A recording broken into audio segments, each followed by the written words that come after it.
இந்த புள்ள இப்படி எங்கிட்ட நிக்கும்னு நான் கொஞ்சம் கூட எதிர்பார்க்கவே இல்லை வேணும். இதெல்லாம் சரியா விடாது. நான் போறேன். இருடி, நான் பேசி புரிய வைக்கிறேன்ல. என்ன பேசி புரிய வைக்கிற? என் உசிரே போனாலும் இது நடக்காது. இப்ப இல்ல, எப்பவுமே நடக்காது.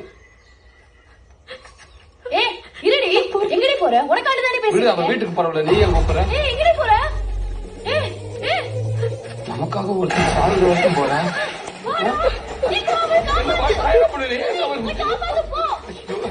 அவன் குளிச்சுட்டு இருக்கா.